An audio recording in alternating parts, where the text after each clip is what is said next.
जय जगन्नाथ बंधुगण आजिर भिडियो रे आमे जानिबा 2026 वर्षटी मकर राशि व्यक्ति विशेष मानक पई किपरि कटिब से विषय रे।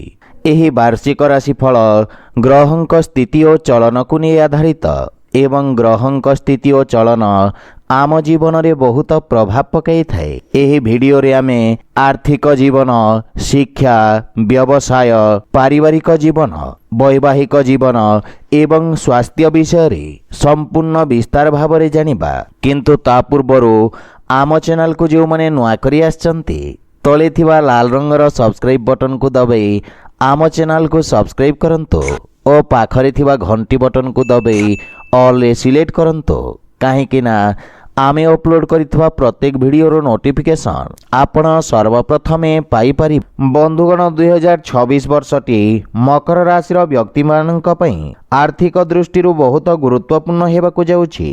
शनि एवं बृहस्पतिक स्थितिर प्रभाव हेतु एही वर्ष मकर राशि आर्थिक जीवन रे अनेक परिवर्तन देखिबाकु मिलिब। आपनकु निज व्यवसायर विस्तार करिवार अवसर मिलिब।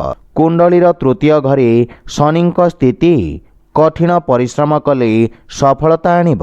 तथापि सोशल मीडिया मार्केटिंग एवं नेटवर्किंग सहित जड़ित व्यक्ति माने सेमानंक कार्य रे विभिन्न प्रतिबंधकर सम्मुखीन होई पारंती। वर्षर प्रथम 6 मास रे बृहस्पति मकर राशि षष्ठ घरे रहिबे। ए समय मध्य रे आपण पुराणा ऋण परिशोध करि पारिबे। तथापि एहा सहित आपणक खर्च मध्य वृद्धि पाइब। आपणक आयर एक बड़ अंश दैनंदिन खर्च पूरण करिबारे खर्च हेब, जहा फल रे आपणकु नूतन ऋण नेबाको पड़ी पारे। आपणक पई टंका संचय करिबा कष्टकर हेब। जदिओ आपण खर्च उपरे टंका संचय करि पारिबे परिस्थिति आपणक सपक्षरे रहिब।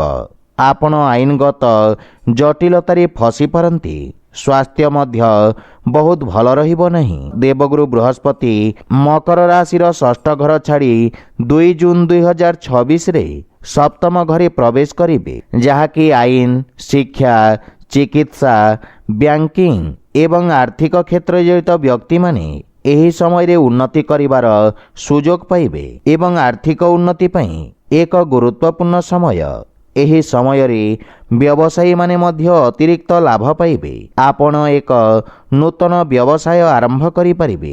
आपण जीवन साथी ठारू आर्थिक सहाय्य पाई परिबे एवं कार्यालय रे पदोन्नति एवं दरमा वृद्धि होई पारे। वर्षर शेष 2 मास रे बृहस्पति मकर राशि अष्टम घरे रहिबे।